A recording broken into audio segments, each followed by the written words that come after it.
नमस्कार दोस्तों, स्वागत है आपका गुरु ज्ञान भक्तावली चैनल में।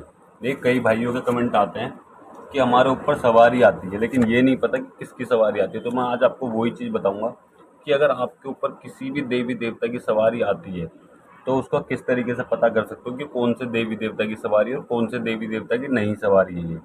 ठीक है। सबसे पहले मैं आपको बताऊँ, देखिए सवारी कब आती है, तब आप किसी देवी देवता की सेवा करते हो। ठीक है। आप किसी देवी देवता की सेवा करते हो, चाहे अपने कुल देवी देवता की सेवा करते हो या फिर आपके घर में कोई देवी देवता है, आप उनकी सेवा करते हो, तब सवारी आती है। ठीक है। अब उनमें कौन कौन से देवी देवता हो सकते हैं जिनकी आप सेवा कर सकते हो? आपके घर में कोई भी देवी देवता हो सकते हैं जिनकी आप सेवा करते हो और उनकी सवारी आती है। तो आप किस तरीके से पता कर सकते हो कि ये सवारी है किसकी? सबसे पहले तो आपको देखिए, अगर आपने कोई गुरु धारण कर रखे हैं तो आप गुरु से जाके पता कर सकते हो कि भाई ये सवारी किस चीज़ की है, कौन से देवी देवता की सवारी है। तो वो आपको बता देंगे कि कौन से देवी देवता की सवारी आ रही है। और कई बार ऐसा होता है कि आपने गुरु धारण नहीं कर रखे तब भी सवारी आ रही है आपकी शीश पर, आप किसी देवी देवता की सेवा करते हो। मान लीजिए आप अपने घर में किसी सबल सिंह बाबरी की, माता काली की, नथिया माता की या फिर केसरमल की, या और भी कई सारे देवी देवता होते हैं, आप उनमें से किसी एक की सेवा करते हो और आपको पता नहीं है कि ये सवारी आ किसके लिए। आप सेवा करते हो, आप अपने घर में मान लीजिए आपके घर में 5 देवी देवता पूजते हैं, उन सबका आप नाम ले रहे हो एक सेवा पे, तो वो आपको पता होना चाहिए कि ये सवारी किसकी आ रही है। अब आपने गुरु धारण कर रखा है तो आपको गुरु बता देंगे सवारी इस चीज़ की है। या फिर आप अगर किसी और से पूछा दिखवा सकते हो आप, तब पता चल सकता है आपको कि सवारी कौन से देवी देवता की आ रही है। या अगर आप पूछा नहीं दिखवाते और कोई भी कार्य नहीं करते तो आपको किस तरीके से पता चलेगा ये सवारी कौन सी आ रही है? जैसे कि आपने गुरु धारण नहीं कर रखी, ठीक है, आप किसी से पूछा नहीं दिखवा सकते। मान लीजिए आप घर में सेवा करते हो, आप बाहर नहीं चाहते कि किसी को पता चले कि आपके ऊपर सवारी आ रही है, क्योंकि आजकल क्या चल रहा है, छल बहुत चल रहा है। कई लोग ऐसे करते हैं कि आपकी सवारी रोक देंगे। आप किसी से पूछोगे कि भाई मेरे ऊपर किसी चीज़ की सवारी आती है, आप मुझे बताओ। अब उन्होंने देखा कि भाई ये सवारी तो इसके घर के देवी देवता की आ रही है, तो वो उस सवारी को रोक देंगे, आपके देवी देवताओं को रोक देंगे। ठीक है। तब वहाँ पे सवारी आपकी क्या होगी, वो आनी बंद हो जाएगी। तो इस चीज़ का आपको ध्यान रखना। कई लोग इस वजह से बाहर पूछा नहीं दिखवाते हैं और आपने गुरु धारण नहीं कर रखे तो फिर और दिक्कत है कि भाई आपको पता कैसे चले। अब आपको पता किस तरीके से चलेगा? पता चलेगा इस तरीके से, जैसे कि आप गुरु धारण करना, देखिए आपको गुरु धारण तो करने पड़ेंगे जब आपके ऊपर सवारी आ रही है तो आप गुरु धारण करिए। ठीक है। अगर आप गुरु धारण जब भी नहीं करना चाहते, पहले आप चाहते हो कि आपको पता चले कि किसकी सवारी आ रही है। अब जैसे मान लीजिए आप सबल सिंह बाबरी या फिर माता काली की सेवा कर रहे हो, ठीक है, इनकी सेवा कर रहे हो और आपके ऊपर सवारी आने लग गई। आपको थोड़ा डाउट है या संदेह है कि ये सवारी सबल सिंह बाबा की नहीं है, लेकिन आप सेवा उनकी कर रहे हो और माता काली की साथ में कर रहे हो या फिर अपने घर के देवी देवता की सेवा कर रहे हो। जो देवी या देवता आपकी गद्दी का मालिक होगा, ठीक है, जो गद्दी का मालिक होगा उसका आपको क्या करना है, एक उठावना रखना है। उठावना कितना? 11 रुपये का। 11 रुपये लीजिए आप। 11 रुपये हाथ में लेके अपने माथे से लगाइए कि बाबा जी, जिस टाइम आप सेवा करो उस टाइम लगा करना ही आपको। आप सेवा करोगे उस टाइम आपको 11 रुपये लेने, 11 रुपये लेके बोलना है कि बाबा जी, मैं आपकी सेवा कर रहा हूँ लेकिन मेरे ऊपर सवारी आ रही है और मुझे इस चीज़ का पता नहीं कि ये सवारी है किसकी। आपकी सवारी आ रही है, किसी जो घर के बाकी देवी देवता उनकी सवारी आ रही है, या किसी और चीज़ की सवारी आ रही है, किसी भूत प्रेत की सवारी आ रही है।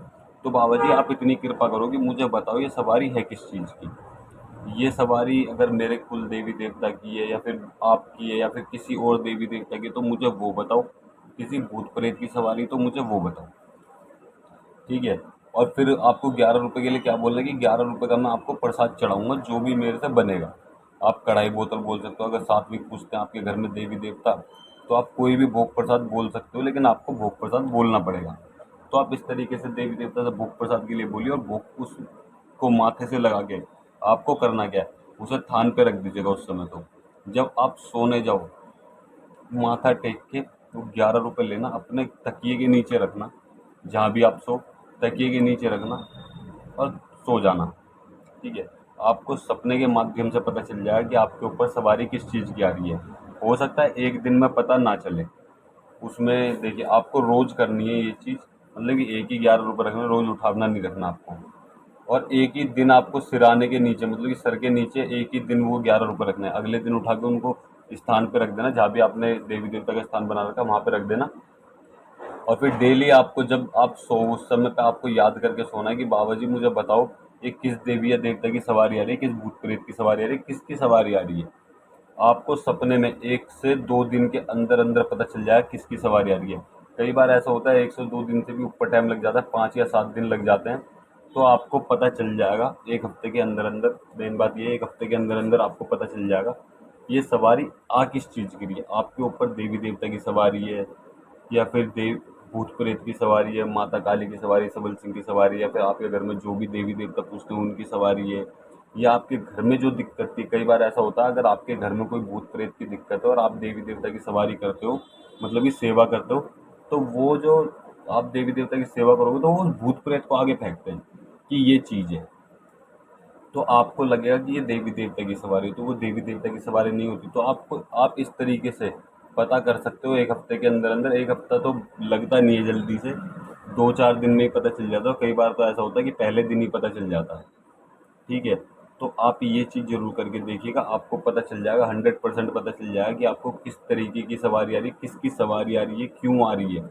आपके पितृदेव की भी सवारी आती है, रहपा हो गए घर के, उनकी भी सवारी आती है। तो आपको पता चल जाएगा, 100% पता चल जाएगा आपको कि ये सवारी आ किस चीज़ की रही है, मेन बात क्या है। तो आपको ये सब चीज़ पता चल जाएगी। तो आपको इस चीज़ का ध्यान रखना है कि अपने देवी देवता को उठाव ना रखना, रात को तकिए के नीचे रख के सोना है। उसके बाद में तकिए के नीचे से हटा के उसको वहाँ पे स्थान पर रख देना, अपने जहाँ पे आपने देवी देवता का स्थान बना रखा वहाँ पे रख देना, और आपकी सारी परेशानी ठीक हो जाएगी। आपको सब चीज़ पता चलने लग जाएगी कि ये किस देवी देवता की सवारी आ रही है। जैसे मान लीजिए आपको आज पता चल गया देवी देवता की, इस देवी देवता की सवारी आ रही है, तो आपको आज ही कढ़ाई बोतल करनी है अपने देवी देवता की, या फिर जो आप भोग प्रसाद देते हो वो देना आपको। अब मान लीजिए कई बार ऐसा होता है कि भूत प्रेत की सवारी आ गई आपको कि भाई ये तो भूत प्रेत की सवारी, देवता ने बता दिया भूत प्रेत की सवारी है, तो तब भी आपको कढ़ाई करनी है अपने देवी देवता की। कढ़ाई कैसे करनी है, आपके माता पिता से आज्ञा लेके कि मैं कढ़ाई करना चाहता हूँ, जैसे आपके घर में होती होगी वैसे आपको कढ़ाई करनी है। अपने माता पिता से आज्ञा लेनी है आपको कि मैं कढ़ाई कर रहा हूँ, या फिर उनसे ही करवा दीजिएगा। आप कढ़ाई करिएगा कि भाई मान लीजिए भूत प्रेत की सवारी है, तो कढ़ाई करनी है, तब आपको बोलना है कि बाबा जी इस भूत प्रेत को हटाओ, जो भी चीज़ है मुझे सवारी चाहिए, आपकी चाहिए, आप आओ, आप मेरे शीश पे आओ। तो इस तरीके से करिएगा, आपके ऊपर से भूत प्रेत की सवारी हट जाएगी और आपके घर में देवी देवता की सवारी आने लग जाएगी और सारी परेशानी ठीक होने लग जाएगी। आप इस चीज़ को ज़रूर करके देखिएगा, आपको 100% रिजल्ट मिलेगा। और अगर आपको हमारे द्वारा दी गई जानकारी अच्छी लगी हो तो वीडियो को लाइक करें। तो इस चीज़ को आप समझ गए। और अगर आप हमसे संपर्क करना चाहते हो, हमसे बात करना चाहते हो, तो आप हमसे हमारे इंस्टाग्राम चैनल पर संपर्क कर सकते हैं। इंस्टाग्राम चैनल का लिंक हम आपको डिस्क्रिप्शन में दे देंगे। अब वहाँ से हमको हम मतलब कि आप इंस्टाग्राम पर हमसे संपर्क कर सकते हो। इंस्टाग्राम का लिंक आपको डिस्क्रिप्शन में मिल जाएगा। ठीक है, आप किसी भी चीज़ के बारे में जानकारी लेना चाहते हो, कुछ भी चीज़ पूछना चाहते हो, उन सब का थोड़ा बहुत शुल्क रखा गया है, वो आपको देना पड़ेगा। और फिर हम आपको पूरी जानकारी देंगे हर चीज़ के बारे में। लेकिन एक चीज़ और, जानकारी देंगे सिर्फ एक ही बार। आप बार बार उसी जानकारी को लोगे तो हम बार बार नहीं दे पाएंगे आपको कोई भी जानकारी। आपको एक बार जानकारी देंगे, पूरी तरीके से सब चीज़ बताएंगे, एक बार जानकारी देंगे। ठीक है, अगर आपको किसी भी चीज़ के बारे में जानना है, आप इच्छुक हो उस चीज़ के बारे में जानने के लिए, तो आप हमसे हमारे इंस्टाग्राम चैनल पर संपर्क कर सकते हैं। इंस्टाग्राम चैनल का लिंक आपको डिस्क्रिप्शन में मिल जाएगा।